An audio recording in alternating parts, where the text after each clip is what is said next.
কি পালকিওয়ালা, পালকিতে করে কি নিয়ে যাইতেছো? ছি ছি শান্ত ভাই, এক কাউরে না জানে আর তুমি বিয়ে করে ফেলাইলা। আরে আমি বিয়ে করতে যাবো কেন? তাকির চাচার ছেলে সাইফুল ওর বউ। তাইলে ঠিক আছে, তুমি বিয়ে করলে তো আমারই করবা। তোমারে করতে যাবো কেন? আর আমি তোমারে কইছি না আমি তোমারে ভালোবাসি। সকাল থেকে কোনে আসিনি? ওই যে সাইফুল ভাই আছে না, ওর তো আজকে বিয়া।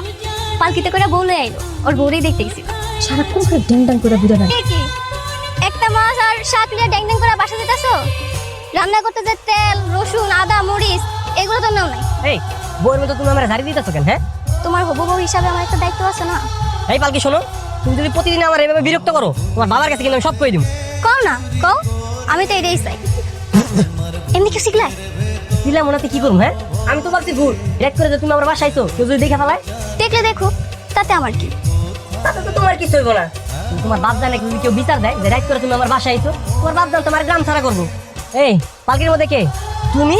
তোমার আমি কতবার করে না করছি যে যুবতী মাইয়ারা বিয়ার আগে পালকি তুললে পালকি অভিশাপ দেয়। পালকি অভিশাপ দিলে এমন কি হইব? পালকি তোমার অভিশাপ দিলে তোমার আর কখনো বিয়ে হইব না। এই লাগেই তো কইতাছে, পালকি অভিশাপ দেওয়ার আগেই তুমি আমার বিয়া করে নাও। আরে আল্লাহ, এই তুমি কখন বুঝবা কত?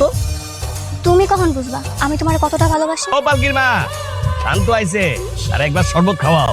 তা তোমার পালকি কেমন চলতেছে? আলহামদুলিল্লাহ চাচা, ভালোই চলতেছে। হ্যাঁ, একটু কম পাইতেছি। চিন্তা করো না, সামনে পালকির বিয়া নামাই, পালকির বিয়াতে তুমি তোমার পালকি করেই পালকিরে নিয়ে যায়। আমারে দেখার লাগা আইছো তাই না? তোমার দেখার লেগে আসমো কেন? আমি কামে আইছি। তো কি কামাইছো শুনি? তোমারে কইতে যাবো কেন?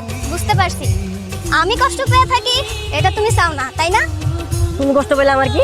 কারণ তুমিও আমার মতো আমার ভালোবাসা ফেলাইছো। শান্ত আমারে অনেক ভালোবাসে। সে যদি তোরে ভালোই বাসা থাকে তাহলে এখন পর্যন্ত কয় না কেন? কয় না, আমি মনে হয় কইতে লজ্জা পাইতেছে। কই কি কথা জিগাও? ভালোবাসার কথা কইতে আইছো, হাতে করে একটা ফুল নিয়ে আইবা না? সময় তো আর ফুরে যায় নাই।